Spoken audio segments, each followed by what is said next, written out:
Tsunami D.O.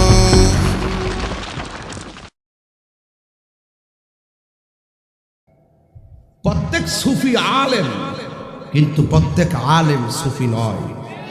এটা মাথায় রাখতে হবে। প্রত্যেক সুফি আলেম, কিন্তু প্রত্যেক আলেম সুফি নয়। সুফিদের মধ্যে আবার যেমন ভণ্ড আছে, আলেমদের মধ্যে আবার জাহেল ভণ্ড আছে। আছে কিনা বলেন? প্রকৃত পক্ষে আলেম, প্রকৃত পক্ষে সুফি সেই ব্যক্তি যারা কোরআন সুন্নাহর আলোকে নিজের জীবনকে সাজিয়ে আল্লাহকে রাজি করতে পেরেছে। ঠিক কিনা বলেন? এই জন্য যুবক ভাইয়েরা আমার, এলেম শিখলে আলেম হয়। এলেম শিখলে কি হয়? এলেম শিখলে আলেম হয়, তাসাউফ শিখলে সুফি হয়। কিন্তু মনে রাখবেন, এই দেশে তাসাউফের চর্চা যত বাড়াবেন, এই দেশে সঠিক এলেমের চর্চা যত বাড়াবেন, ততই আপনারা এই দেশের ভিতরে আল্লাহর প্রেম কায়েম করতে পারবেন, কোরআনের আইন কায়েম করতে পারবেন, নবীর সুন্নাহ বাস্তবায়ন করতে পারবেন। আজকে দেখা যায় অনেক মানুষ আলেম হয়ে জালেম সেজে বসে আছে, অনেক মানুষ সুফি নাম দিয়ে ভণ্ডামির কারখানা খুলেছে। কথা বলেন ঠিক কিনা? সত্যিকার অর্থে যারা তাসাউফকে গবেষণা করে, সত্যিকার অর্থে যারা কোরআন সুন্নাহকে গবেষণা করে, আমরা আলেমদের, ওই আলেমদেরকে সম্মান করি, ওই সুফিদেরকে সম্মান করি। কথা কোন ঠিক কিনা? আমার যুবক ভাইয়েরা, যেই মাত্র আল্লাহর হাবিব এই দাওয়াতগুলো দেওয়া শুরু করলেন, তখন আমার নবী, আপনার নবী যখন বলেছেন আশ-শরিয়াতু আকওয়ালি ওয়াত তরিকাতু আফওয়ালি ওয়াল হাকিকাতু হালি ওয়াল মারিফাতু আসরারি, শরীয়ত হলো আমি নবীর কথা, তরিকত হলো আমি নবীর কাজ, হাকিকত হলো আমি নবীর অবস্থা, মারিফত হলো আমি নবীর গোপন রহস্য। আল্লাহর হাবিবের জাত এবং সিফত নিয়ে আমার নবী যখন কাফেরদের সামনে দাওয়াত ছুড়ে দিয়েছে, আর নবীর জবান মুবারকের কথা শুনে যখন মানুষ দিন গ্রহণ করতেছে, তখন কাফেরদের বড় সর্দার, যার নাম হলো আবু জাহিল্লা, জোরে কোন নামটা কি? আবু জাহিল্লা সিদ্ধান্ত দিল, না না, এভাবে চলবে না, এই কাফেলাকে ধ্বংস করে দিতে হবে। কিন্তু আপনারা জবান খুলে বলেন, সাহায্য করার মালিক হলো একজন, জবান খুলে বলুন তিনি কে? আল্লাহর হাবিব বললেন, মুমিনরা শোনো, তোমরা ওই কাফেরদের সঙ্গে কি লড়তে পারবা? আল্লাহর হাবিবকে সাহাবায়ে কেরাম উত্তর দিয়েছে, ইয়া রাসূলুল্লাহ, জীবনের বিনিময় হলেও আমরা হককে প্রতিষ্ঠা করার জন্য গায়ের তাজা রক্ত দিব। আমার নবী এই কথা শুনে অনেক খুশি হয়ে গেছে। চিৎকার মেরে কন্যা আল্লাহু আকবার। আমার নবী খুশি। আবু জাহেলকে বললেন, ঠিক আছে, তোমরা যদি তোমাদের দাবিতে সত্যবাদী হও, আমার নবী কাহার উপরে জীবনে উপরে পড়ে নাই, নবীর উপরে তারা আক্রমণ চালাইছে, আমার নবী জবাব দিয়েছে। নবীর ইতিহাস তালাশ করে দেখেন, জীবনে কোনো দিন আমার নবী কাহারও সঙ্গে যুদ্ধ বাধাই নাই, তারা উল্টা আমার নবীর উপরে এসে পড়েছে। তারপরে আল্লাহর হুকুম করেছে, আমার নবী ময়দানে নেমেছে। আল্লাহ বলেন, ওয়ামা ইয়ানতিকু আনিল হাওয়া ইন হুয়া ইল্লা ওয়াহিয়ু ইউহা। আল্লাহর হাবিব নিজের মন গড়া কোনো কাজ করে না, যা কাজ করে সব আল্লাহর পক্ষ থেকে ওয়াহি। কথা বলেন ঠিক কিনা বলেন? কাফেররা যখন আমার নবীর নাম রাজপথে নেমেছে, তখন মদিনা থেকে 80 মাইল দূরে অবস্থিত একটা জায়গা, ওই জায়গাটা উভয় দলে বাছাই করেছেন। ওই জায়গার নাম হলো বদরের প্রান্তর। ওই জায়গার ভিতরে আমার নবী তাদের সঙ্গে যুদ্ধ করবেন। মাসটা ছিল রমজান মাস। সাহাবায়ে কেরাম ওই মাসের ভিতরে যুদ্ধ করবেন। কাফেররা তেল তুল মাইখা এমন ভাবে খায়া টায়া অস্ত্র নিয়ে রেডি হয়ে গেছে, আর আমার নবীর সাহাবীরা জীর্ণ শীর্ণ। আল্লাহ রাব্বুল আলামিন কোরআনের মধ্যে বলে দিয়েছেন, ওয়ালাকাদ নাসরাকুমুল্লাহু বিবাদরি ওয়া আনতুম আযিল্লা। চিৎকার মেরে কি সুবহানাল্লাহ বলা যাবে না? মুসলমানরা জীর্ণ শীর্ণ, আর রোজা নিয়ে যুদ্ধ করা বড় কঠিন, কারণ রমজান মাস, মরুভূমির বালু অনেক গরম, ওই গরম বালুর ভিতরে কাফেররা একটা জায়গা বাছাই করেছে, ওই জায়গাটা বড় শক্ত জায়গা, আর মুসলমানরা যে জায়গাটা পেয়েছে ওই জায়গাটা হলো বালুযুক্ত জায়গা, আবার নিচু জায়গা। উপর দিকে গায়ে দিলে আরাম করে গায়ে দেওয়া যায়, নিচে থাকলে ফিরাইতে বড় কষ্ট। আর কাফেররা যেই জায়গাটা বাছাই করেছে, কাফেরদের পিছন দিক দিয়ে সূর্যটা উঠে আর মুসলমানদের চোখের ভিতরে সূর্য লাগে। দুইটা সমস্যা ময়দানে, কিন্তু একটা কথা আপনাদেরকে আমাদেরকে মনে রাখতে হবে, চতুর্দিকে বিপদ আছে, যদি আপনার অন্তরে আল্লাহর ভয় থাকে, আপনারা জবান খুলে কোন সাহায্য করার মালিককে। ওয়ালামু আন্নাল্লাহা মাআল মুত্তাকিন। বান্দারি তোরা আমারে ভয় কর, ডানে বিপদ বামে বিপদ অসুবিধা নাই, আমি আল্লাহ তোমাদেরকে সাহায্য করার জন্য যথেষ্ট। বড় করে বলেন না সুবহানাল্লাহ। আমি এই হাতটা শুধু নাড়াবো, আপনারা কণ্ঠ খুলে পড়বেন আল্লাহু আকবার। সুবহানাল্লাহ বলেন। এই সুবহানাল্লাহ বললে কোনো লস নাই, বরং লাভ। আপনার আমলের বাটখারা নেকে পরিণত হবে, আপনার জিন্দিগিতে আমল নামা ভারী হবে। চিৎকার মেরে কন্যা সুবহানাল্লাহ। এই জন্য আমার নবী, আপনার নবী সাহাবায়ে কেরামদেরকে নিয়ে মাঠে নামলেন। মাসটা কি মাস, দিনটা কি দিন? 17ই রমজান, বদরের দিন। এই চাঁদে এই দিনটাই যদি আপনারা মুসলমানদেরকে আমি প্রেক্ষাপটটা না বলে, আজকের ওয়াজটাই মাটি হয়ে যাবে। এই জন্য মুসলমানদেরকে উৎসাহ করতেছি, নিরুৎসাহিত করতেছি না। আল্লাহর হাবিব রাহমাতুল লিল আলামিন শুধুমাত্র হুকুম করে নাই তোমরা মাঠে নামো। এখান থেকে বাংলাদেশের পিসাবদেরকে শিকার কিছু আছে, শিকার কিছু আছে। এখান থেকে নেতাদেরকে কিছু শিকার আছে। আল্লাহর হাবিব সাহাবায়ে কেরামদেরকে শুধু মাঠে নামায়া দেয় নাই, আল্লাহর হাবিব নিজে তলোয়ার নিয়ে মাঠে নামছে। মাঠে নামছে। এর দ্বারা বোঝা গেল তাহিরি যে মাঝে মাঝে গরম হয়ে যায়। অনেকে বলে এত গরম কেন? ওয়াজ করবেন ঠান্ডা মাথায়, এত গরম কেন? এত চিল্লায় কথা বলেন কেন? আরে চিল্লায় কথা বলবো না কেন? আমরা কি তোরার মতন সুবিধাবাদী মৌলবী? কথা কন না কেন? কথা কন না কেন? আমরা কি তোদের মতো তেলবাজ মৌলবী, সুবিধাবাজ মৌলবী, মুনাফিক মৌলবী? আমরা জানি খানকাই বসে তসবিহ টিপার নাম ইসলাম, বালিশের উপরে তসবিহ রেখে হাতের মধ্যে তলোয়ার নিয়ে রাজপথে নামার নামও ইসলাম। কথা বলেন ঠিক কি না?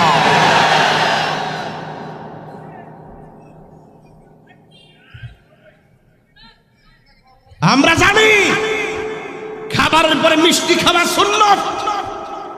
আমরা জানি হককে প্রতিষ্ঠা করতে গিয়ে প্রয়োজনে গায়ে রক্ত দেওয়া সুন্নাত। আমাদেরকে ওয়াজ শিখাইতে আসবেন না। যারা বলে ইসলাম ইসলাম যারা করে, নীল নদের পানি যেমন নীল না, এদের মুখের ইসলামও খাঁটি ইসলাম না।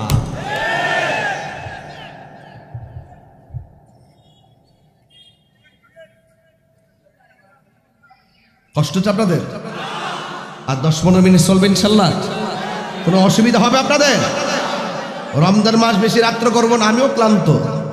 প্রতি রাত মাহফিল, দিনে মাহফিল, কালকে দিনও প্রোগ্রাম, রাত্র প্রোগ্রাম, অবস্থা ভয়াবহ। এই রমজানে 39টা মাহফিল লিখেছিলাম। মারহাবা জোরে কর। গত ঈদুল ফিতর রাত্রি থেকে শুরু করছি, এই পর্যন্ত এখনো একদিনও তুফানের কারণে রেস্ট নাই। বৃষ্টি হইলেও মাহফিল হইছে, বাহিরে বৃষ্টি হইলে মসজিদের ভিতরে করে, মসজিদের ভিতরে সমস্যা হইলে মাদ্রাসার ভিতরে করে, মাগার মাহফিল মিস নাই। মারহাবা জোরে কর। প্রতি মাসে 90টা, নিম্নে 85টা মাহফিল করছি, প্রতিদিন 3টা কইরা মাহফিল। গত রমজান থেকে শুরু করছি যে এই রমজানে রেস্ট করব, করতে পারি নাই। আর রেস্ট কি? তা বদরের যুদ্ধে 70 রমজান সাহাবায়ে কেরাম ঘরে ঘুমিয়ে না থেকে তাজা রক্ত দিয়েছে। আর আমরা রমজান মাসে একটু ঘাম ঝরবে খুব টেনশন করি না? আমাদের ভিতরে বদরের চেতনা আছে না নাই? আমার যুবক বলাবার হাত তুলে বলো, এই মুহূর্তে যদি হককে প্রতিষ্ঠা করার ডাক আসে, আমরা শ্রীমঙ্গল সরকার বাজারের মানুষ নামতে রাজি আছে কিনা বলো?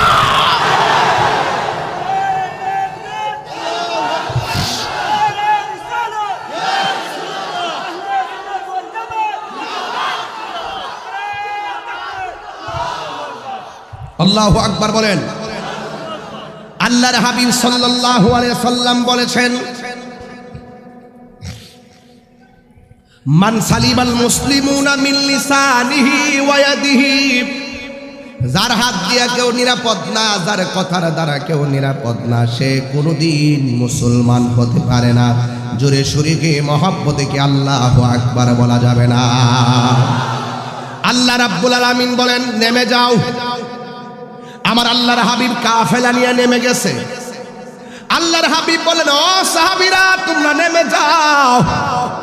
এই যে কোরআনের আল ইমরানের আয়াত আছে আমার কাছে, বালা ইন তাসবিরু ওয়া তাত্তাকু ওয়া ইয়াতুকুম মিন ফাওরিহিম হাযা ইউমদিদকুম রাব্বুকুম বিখামসাতি আলাফিন মিনাল মালাইকাতি মুসাব্বিমিন।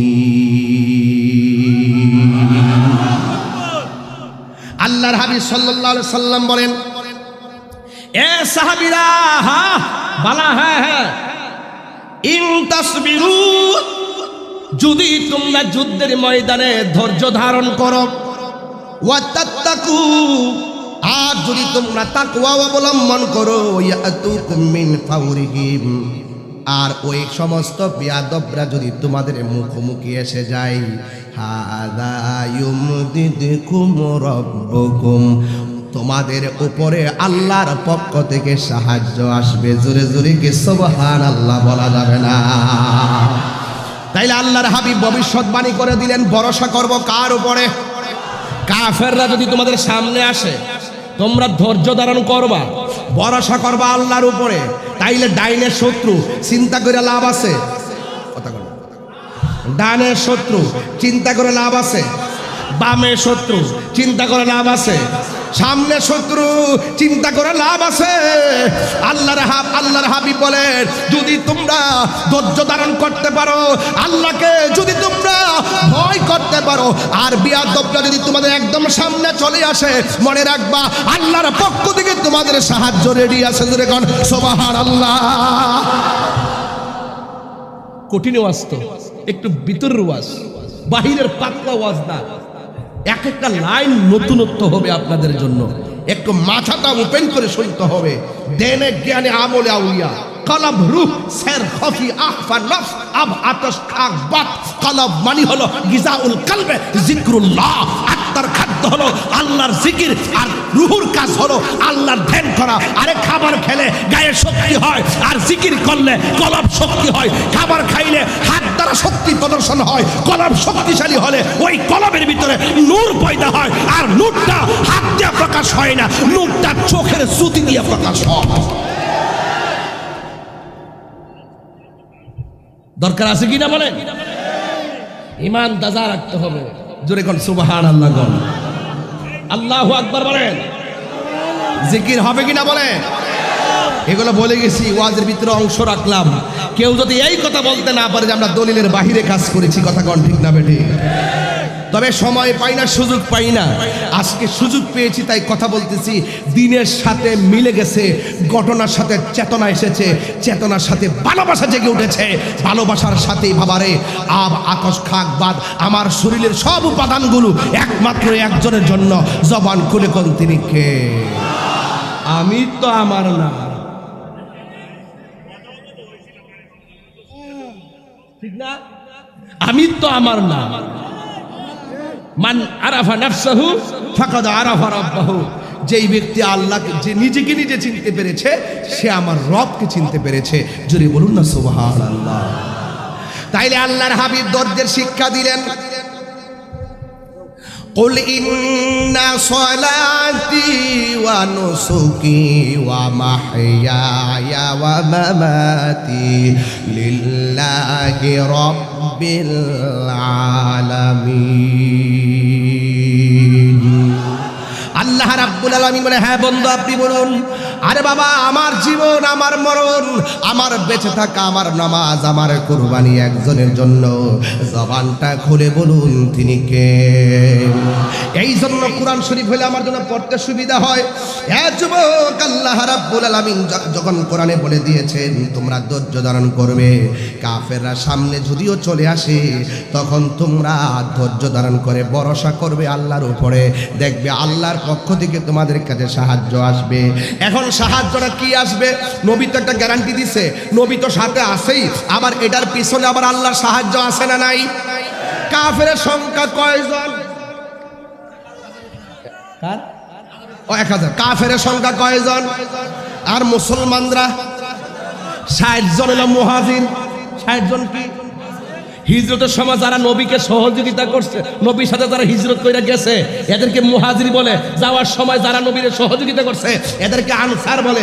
এখন আপনারা বলুন যে আমার নবীর যুদ্ধের মাঠে যাওয়ার সময় মুহাজির হলো 60 জন, আনসার হইল 253 জন, এই হলো 313 জন। উট হইল গুড়া হইল 3টা, উট হইল 70টা, বল্লম হইল 6টা, তলোয়ার হইল 8টা। এই অল্প সংখ্যক নিয়া মাঠে নাইমা গেছে। নবী যেহেতু বলছে আল্লাহ তোমাদেরকে সহযোগিতা করবে, এখন সাহাবীরা যুদ্ধের মাঠে নামার পরে কাফেরদের মাটিটা হইল শক্ত, মুসলমানদের মাটিটা হইল ধুলাবালি। এখন নবী ডাক দিয়ে কই, সাহাবীরা তোমরা তো রোজা, তোমাদের কোনো সমস্যা আছে কিনা? তোমাদের কোনো সমস্যা আছে কিনা?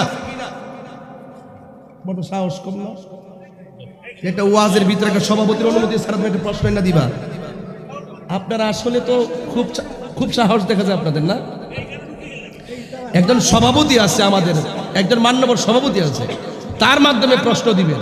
ওয়াজের একটা রং বুঝেন না, সাইড বুঝেন না, একটা হুটকে একটা প্রশ্ন ঢুকাই দিবেন ওয়াজের মুখ নষ্ট করার জন্য। এগুলো একটা ষড়যন্ত্র, এগুলো একটা আদবহীন জিনিস। কথা বলেন ঠিক না বেঠিক? ভালোবাসি বলে এত না, খুব সাবধান থাকবা কয়ে দিলাম।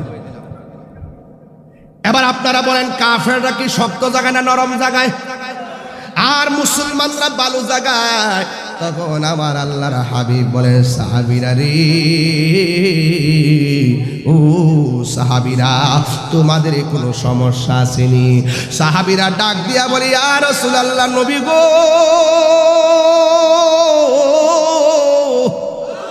ও মায়ার নবী, আপনার কোনো সমস্যা নাই, মনের দিক দিয়ে সমস্যা নাই, তবে একটা সমস্যা দেখা দিছে। কয়েক কাফেররা যেই জায়গায় দাঁড়াইছে ওই দিক দিয়া তাদের পিছন দিক দিয়ে সূর্য উঠে, আমরা যেই জায়গায় দাঁড়াইলাম আমাদের চোখের সামনে সূর্য উঠে। আমি এতদিন ইতিহাসের পাতায় ঘটনা পড়েছি, পরীক্ষার মধ্যে বদরের যুদ্ধের কারণ ও ফলাফল লিখেছি। বদরের যুদ্ধের মধ্যে 14 জন মুসলমান শহীদ হইল, 70 জন কাফের নিহত হইল, 70 জন বন্দী হইল। এই জন্য যুবক, এইগুলো ইতিহাসের পাতায় আমি পড়েছি, ইতিহাসের পাতায় পইরা পরীক্ষার মধ্যে লিখেছি। কিন্তু আমি আমার আম্মারে লইয়া মদিনা থেকে প্রাইভেট কার লইয়া বদরের যুদ্ধের মাঠটা নিজের চোখে দেখে এসেছি। আমার আম্মা কান্দে, এখানেই রে আমার নবী আইছে। কোন জায়গা জানে নবী কদম মুবারক রাখছে রে। এই পাগল বিড়ি ঘুরতেছে আর দেখতেছে, যাইতেছে কি করে কি না, ওই জায়গাটা আমার নিজের চোখে দেখে এসেছি।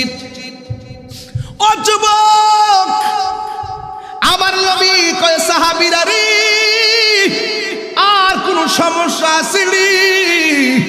সাহাবীরা কই, নবী গো, সূর্যটা চোখে লাগে, ওদের তীর বেশি, বললাম বেশি, আমরা আমাদেরকে মারলে আমরা দেখি না। এই কথা বলার পরে আমার নবী, আপনার নবীজি আসমানের দিকে তাকাইয়া আমার আল্লাহরে বলছেন, আল্লাহ, আমার সাহাবীরা সূর্যের আলোর কারণে তীর দেখে না, এরা যদি মারা যায়, কে তোমার হকের পতাকা, কে তোমার দিনের পতাকা পাহারা দিয়া রাখবে?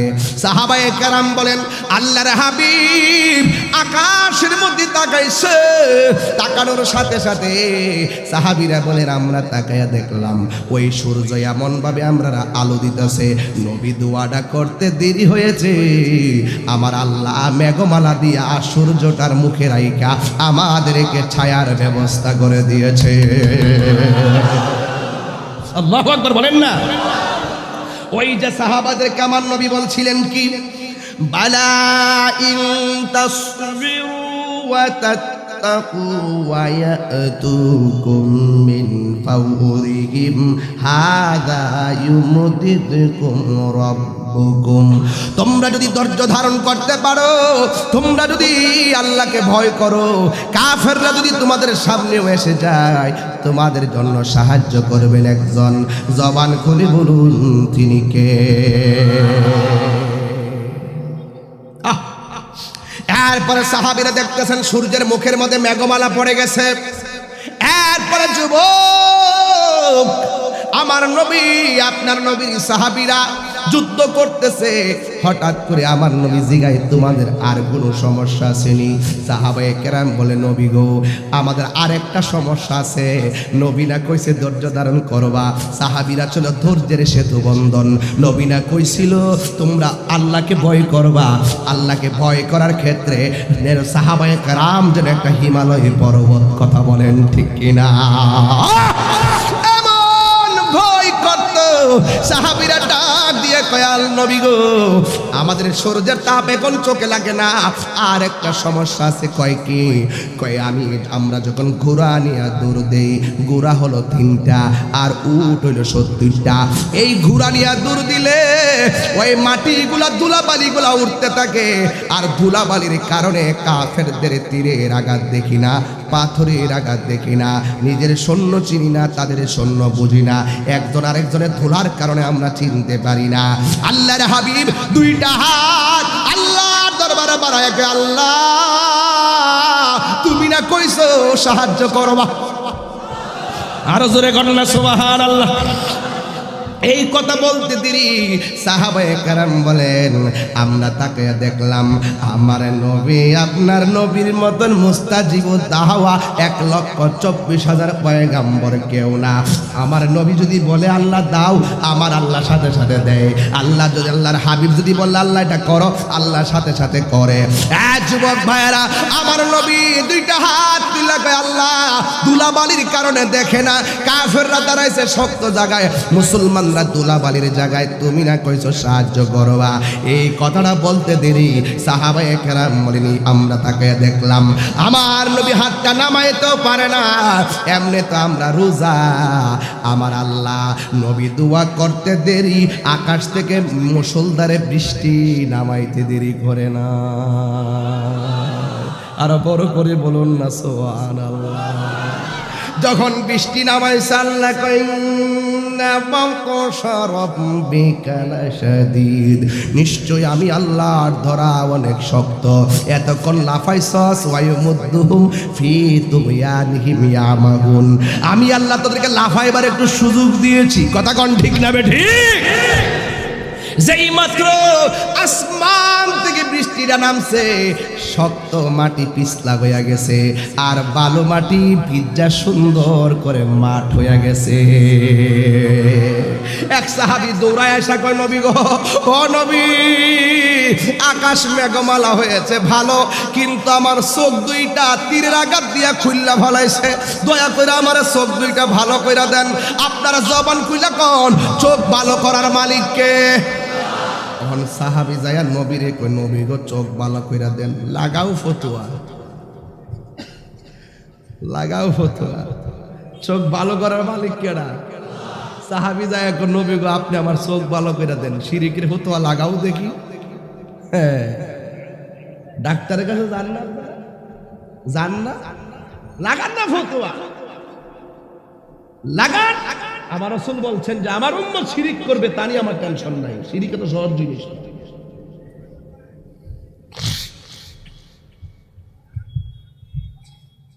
এখন আমার রাসূল তার প্রশ্ন করে, সাহাবী তুমি কি চোখ চাও না জান্নাত চাও? আমরা যদি প্রশ্ন করতো, আমরা তো প্রথমেই চাইলাম হইলে জান্নাত। আর সাহাবীর নাম হলো কাতাদা। সাহাবী ডাক দিকে, ইয়া রাসূলুল্লাহ, আমি জান্নাত চাই না, আমি চোখ চাই। আর বড় করে বলেন না সুবহানাল্লাহ। আল্লাহর হাবিব বললেন, হ্যাঁ কাতাদা, তুমি যে বললে চোখ ভালো করে দেওয়ার জন্য, আমি জানতে চাই তুমি কি চোখ চাও না জান্নাত চাও? ওই সাহাবী ডাক দিয়ে কই ইয়া রাসূলুল্লাহ, ইয়া হাবিবাল্লাহ, নবী গো, ও মায়ার নবীজি, আমি জান্নাত চাই না, আমি চোখ চাই। এই কথা বলার পরে আমার নবীজির শাহাদত আঙ্গুল মুবারকটা জিহ্বা মুবারকের উপর রাখলেন, রাইকা থুতু মুবারকটা আঙ্গুলের মাথা মুবারকে নিলেন, নিয়া চোখের চতুর্পাশে গোল কইরা বের দিয়ে লাগাইয়া সুপারগুলো আটার মতন নবীর থুতু মুবারকটা লাগাইয়া জ্বলন্ত চোখটাকে গাল থেকে তুল্লা নিয়ে চোখের মধ্যে লাগাইয়া দিলেন। লাগাইয়া দেওয়ার পরে আমার নবী কই, কাতাদা, আমি তোমার চোখ লাগাইয়া দিলাম, তুমি দেখো তো চোখ দিয়া দেখো কিনা। কাতাদা বলে, নবী গো,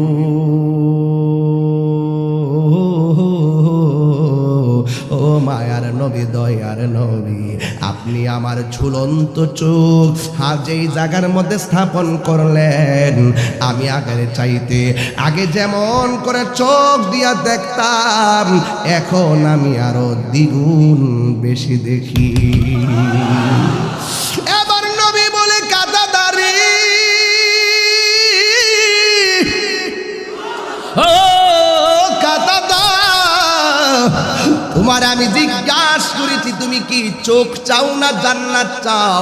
তুমি বলছো চোখ চাও। সব মানুষ জান্নাতের পাগল, তুমি জান্নাত না চাইয়া চোখ চাইলা কেন? কাতাদা মুসকে হাসি দিয়া কয়, নবী গো, জন্ম আমার নবীর যুগে হলে কেমন হতো। একটা গজল গাই ইনশাল্লাহ, না অসুবিধা আপনাদের? জন্ম আমার নবীর যুগে। আমার যুবক পোলা পান্ডি কই দেখি তো, একটু হাত তুলো তো তোমরা সবাই, একটু হাত নাড়ায় নবীকে পতাকা বানায় দাও। জন্ম আমার নবীর যুগে হলে কেমন হতো, দুনয়নে রাসূল পাক, দুনয়নে রাসূল পাক দেখলে কেমন হতো, জন্ম আমার নবীর যুগে। আসে তো বেশে হজরতে বেলালের মধুর আজান,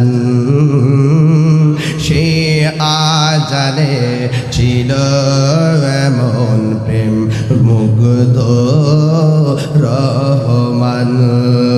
আসে তো বেশে হজরতে বেলালের মধুর আজান, সে আজানে ছিল এমন প্রেম মুগ্ধ রহমান।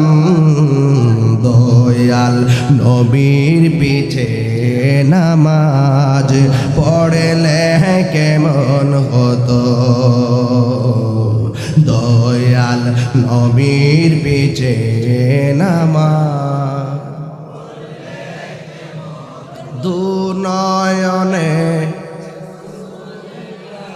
এ দুনয়নে রাসূল পাক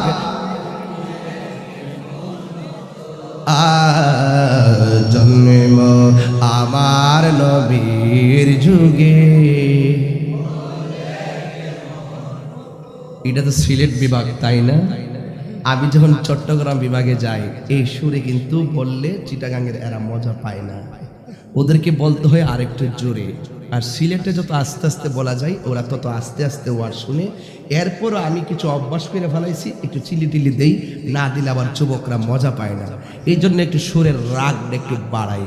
আমার একটা মানুষের কণ্ঠের 14টা রিদম আছে, হারমোনির মধ্যে যেমন আছে, কণ্ঠের ভিতরে এমনই আছে। দেখেন না, scale to scale, scale to scale, scale to scale, আমাদেরও কিছু রিদম আছে। এই জন্য সবসময় আমাদের ওই রিদমটা উচ্চাঙ্গে দিলে আমাদের গলা ভেঙে যাওয়ার সম্ভাবনা আছে। এই জন্য আমরা ব্যালেন্স করে কথা বলি। এরপরে যখন উমরা করতে গিয়েছি, জমজমের পানি খাওয়ার পরে আরেকটা শক্তি পেয়েছি। ওমরা থেকে আসার পরে এখনও আমার প্রতিদিন 3টা প্রোগ্রাম করলো, এখনও গলা ভাঙ্গে নাই। যেটা আমি রসুল পাকের যেখানে সেজদা দিয়ে কেঁদেছিলেন, যেখানে ওই যে তায়েফের জমিনে যেখানে রসুল সেজদা দিয়ে কেঁদেছিলেন, এই জায়গাটা এখনও ভিজা আছে, এই জায়গাটা এখনও ভিজা আছে। আর ওই চতুর্দিকে শুকনা, শুধু এই জায়গাটা ভিজা। সব মুসল্লিরা লাইট দিয়ে দেখতেছে জায়গাটা কেমন। ঘরে অন্ধকার তো মসজিদে। আমি তখন দেখি এরা সবাই মোবাইল দিয়ে ভিডিও করতেছে। আমি তো বাংলাদেশের বাঙালি পাগল, এই মোবাইল টোবাইল ভালো লাগে না, ফিজিক্যাল নয় রুহানিটারে পছন্দ করি বেশি।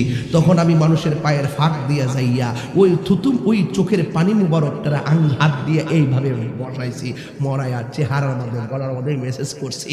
আর এরপরও শান্তি লাগে না। পরে কে শিরিক ফতোয়া দিব আর কে বেদাত বলবো, এটা বাদ দালাইছি। একবারে পাওয়ার ফাঁক দিয়া মাথা নিয়ে ঢুকাইয়া জিব্বা দিয়া বালুর মধ্যে লেইতে শুরু করছি। জানি না আল্লাহ পাকের মর্জি, যতটুকু শক্তি পাইতাছি মনে হয় যেন এটার একটা বরকত আছে নিশ্চয়ই। আমি আপনাদেরকে বলবো জমজমের পানি পান করবেন। পৃথিবীর মধ্যে সবচেয়ে বিশুদ্ধ পানি, নিয়ামতের বরকতের পানি জমজমের পানি, বীরে শেফার পানি, বীরে রাওয়াহার পানি। আমি বদরে যাওয়ার সময় আম্মারে নিয়া বীরে শেফাই গেলাম, বীরে রাওয়াহাই গেলাম। যাওয়ার পরে বীরে শেফা হলো সেই জায়গা, সেই কূপ, যেই কূপের প্রান্তরে রসুল সাহাবায়ে কেরামদেরকে নিয়ে বসেছিলেন।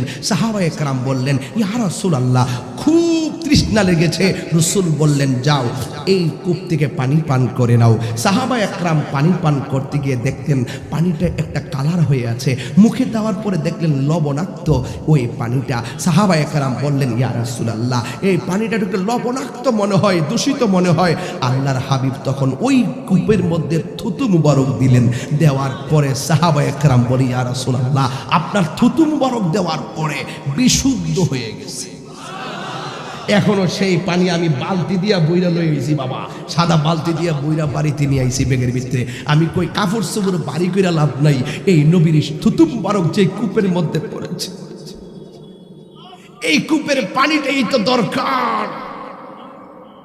রসুল যেই কূপ থেকে নিজে পান করেছেন পানি, সেই পানিটাও তো পান করার দরকার। এখনো পানিটা কি যে মজা লাগে, এত আনন্দ লাগে। এই জন্য এই পানিটা শেফা হয়ে গেছে। নিয়ত করে যারা খায় কাজ হয়ে যায়। জোরে জোরে বলুন না সুবহানাল্লাহ বলেন।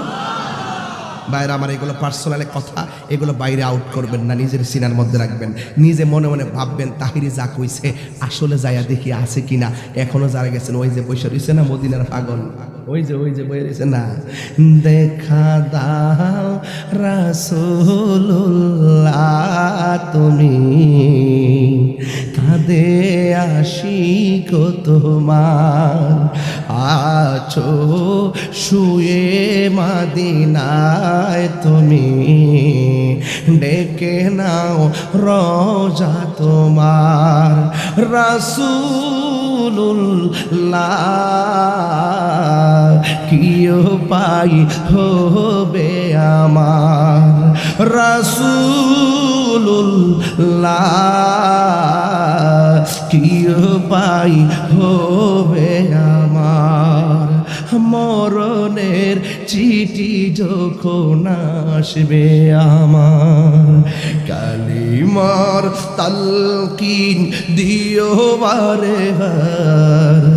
মরণের চিঠি যখন আসবে আমার, কালিমার তালকিন দিও বারে বার। দাও দেখা দাও চেহারা তোমার, ডেকে নাও রোজা তোমার। রাসূলুল্লাহ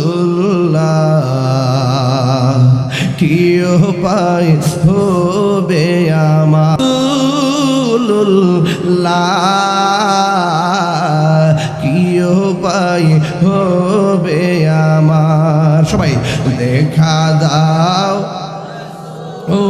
রাসূলুল্লাহ তুমি, কাঁদে আশিক তোমার, আছো শুয়ে মদিনায় তুমি, ডেকে নাও রোজা তোমার। রাসূলুল্লাহ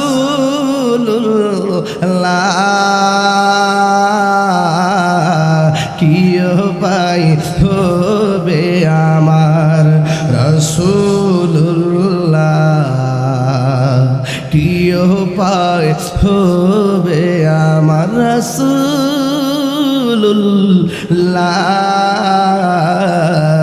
কি উপায় হবে আমার।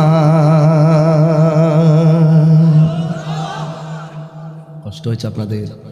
মদিনায় যেতে চান কি চান না? ওই বদরের যুদ্ধের জায়গাটা দেখার দরকার আছে না নাই? গভীর মনোযোগ। এই যে আরেকটা আয়াত আছে, পরে শেষ করে দিব। আমার যুবক ভাইয়েরা, আরেকটা আয়াত হলো আল্লাহর হাবিব সাল্লাল্লাহু আলাইহি সাল্লাম বলছেন, সাহাবীরা তোমরা ধৈর্য ধারণ করো এবং আল্লাহকে ভয় করো। কাফেররা যদি সামনেও এসে যায় তাইলে মনে রাখবা আল্লাহর সাহায্য আছে না নাই। এখন আল্লাহর সাহায্য কি? আবার আল্লাহ কই, ইয তাকুলু লিল মুমিনিনা আলাইয়াকফিয়াকুম আইয়ুমিদ্দাকুম রাব্বুকুম বিসালাসাতি আলাফিম মিনাল মালাইকাতি মুরসালিন। চিৎকার করে আল্লাহু আকবার। আল্লাহ রাব্বুল আলামিন যখন বলে, আল্লাহ ডাক দিতে, হ্যাঁ বন্ধু, আপনি যখন সাহাবায়ে কিরামদেরকে বলেছেন তোমরা ধৈর্য ধারণ করো, আল্লাহকে ভয় করো, কাফেররা সামনে এসে গেলেও আল্লাহর পক্ষ থেকে তোমাদের সাহায্য আসবে। আল্লাহ রাব্বুল আলামিন কুরআনুল কারীমের মধ্যে বলে দিয়েছেন, আমি আল্লাহ রাব্বুল আলামিন দেখেন আল্লাহর সাহায্যটা কেমন ছিল দেখেন। মুসলমানরা 313 জন 14 জন শহীদ হয়ে গেল। মুসলমানরা দেখতেছেন মুসলমানদের সংখ্যার চাইতে কাফেররা দ্বিগুণ 3 গুণ হয়ে গেছে। শুধুমাত্র তাই নয়, কাফেরদেরকে সহযোগিতা করার জন্য জিন জাতি পর্যন্ত কাফেরদের সঙ্গে নামছে। মুসলমানরা ডাক দিয়ে কি, ইয়া রাসূলুল্লাহ, আমরা তো দেখতেছি তাদের একজনকে দ্বিগুণ দেখা যায়, কাফেরদের সঙ্গে জিন নাইমা গেছে। ইয়া রাসূলুল্লাহ, ইয়া হাবিবাল্লাহ, আমাদেরকে আল্লাহর পক্ষ থেকে সাহায্যের অপেক্ষা। আল্লাহ কেমন সাহায্য করেছেন? মুসলমানরা বলেন, আমরা যুদ্ধ করতেছি, যুদ্ধ করার সময় কাফেরদেরকে কূপ দেওয়ার আগে কাফেরদের কল্লা পড়ে যায়, কাফেরদের হাত কাটার আগে কাফেরদের হাত পড়ে যায়। তখন মুসলমানরা বুঝতেছেন আল্লাহর সাহায্য শুরু হয়ে গেছে। এই সাহায্য এখন আসে না নাই? আরে ইসরায়েলের গুন্ডা বাহিনীরা, তোরা রমজান মাসে ফিলিস্তিনকে মারতেছস, লেখা রাখ তোদের বিপদ আসতেছে। কথা কন ঠিক না বেঠে? তোদের উপরে গজব আসতেছে। এই বাংলার মুসলমান, খবরদার, ঐক্যবদ্ধ হতে হবে, আল্লাহর উপরে ভরসা করতে হবে। মুসলমানদের পক্ষে ইনশাআল্লাহ বিজয় আসবে, মসজিদে আকসা উদ্ধার হবে, মুসলমানদের বিজয়ের পতাকা উড়বে। আমাদেরকে ঐক্যবদ্ধ হয়ে ঈমানি আওয়াজ তুলতে হবে। হাত তুলে বলো ঠিক কিনা বলো।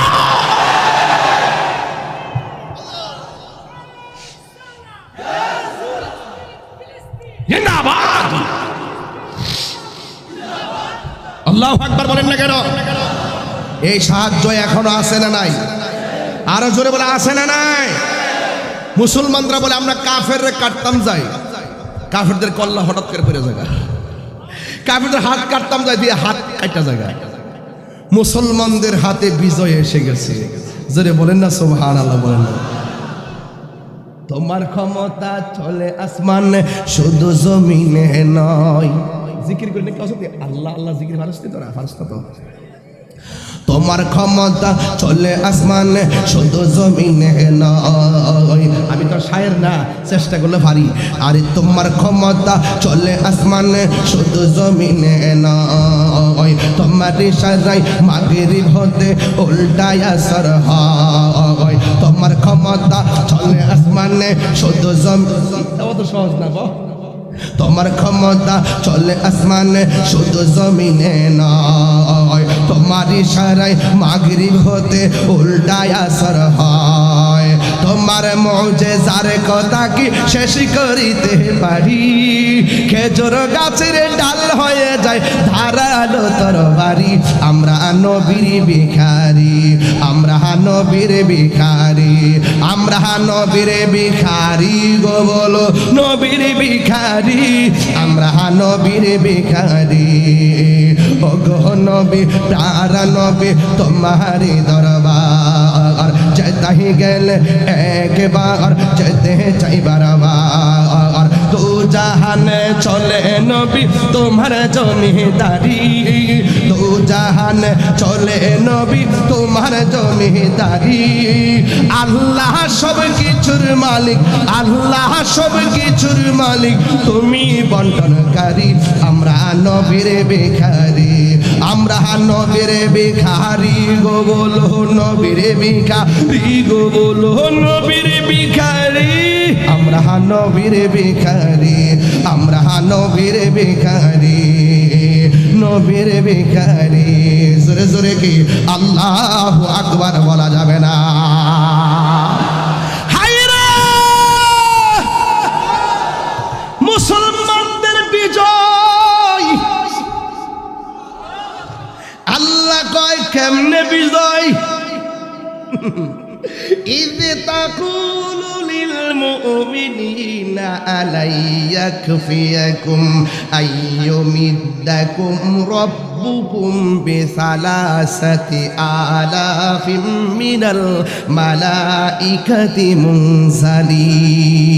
منزلين আল্লাহ রাব্বুল আলামিন কয় হ্যাঁ বন্ধু আপনি না মুমিনকে দুইটা কথা বইলা মাঠে নামাইছেন এক নম্বর বলছেন ধৈর্য ধারণ করবা দুই নম্বর বলছেন আল্লাহর উপরে ভরসা করবা আর বলছেন তোমরা যদি এরা যদি তোমাদের সামনে আইসা পড়ে আমি আল্লাহ সাহায্য করব আল্লাহ রাব্বুল আলামিন কয় ও বন্ধু আপনি যাদেরকে বলছেন এই জন্য আমি আল্লাহর সাহায্য হলো তাদের জন্য আমি আল্লাহ ওই বদরের যুদ্ধে মুসলমানদেরকে সহযোগিতা করার জন্য একজন না 100 না 200 না 1000 না 2000 না আমি আল্লাহ আসমান থেকে 3000 ফেরেশতা মাঠে নামায়া দিছি আর বড় করে কোন সুবহানাল্লাহ গন এই জায়গাটা বাউন্ডারি করা আছে এই জায়গাটা মাকবারাতুল মালাইকা ওই কি বদরের যুদ্ধের মাকবারা না মালাইকা না মালাইকা মানে যেখানে অবতরণ করছিল আর মাকবারা হলো যারা শহীদ হয়েছিল এই 14 জনকে যেখানে দাফন করা হয়েছে ওই জায়গাটা বাউন্ডারি করে রাখা হয়েছে আর যেই জায়গার ভিতরে ওই 3000 ফেরেশতা নাম ছিল ওই পাহাড়টা আমি নিজের চোখ দিয়া দেখে এসেছি আমি খুঁজা খুঁজা বাইর করছি কোন জায়গায় মুসলমানকে সহযোগিতা করার জন্য আল্লাহ পাক আসমানি সোলজার পাঠিয়ে দিয়েছেন আসমানি ফেরেশতা পাঠিয়ে দিয়েছেন একজন নয় দুইজন নয় 3000 ফেরেশতা পাঠিয়ে দিয়েছেন জোরে কোন সুবহানাল্লাহ মুসলমানরা খুশি আবেজার এবার কাফেররা হেরে গেছে মুসলমানরা বিজয় হয়ে গেছে তার মানে প্রমাণ হয়ে গেল মুসলমানদের ইতিহাস বিজয়ের ইতিহাস কথা কোন ঠিক কিনা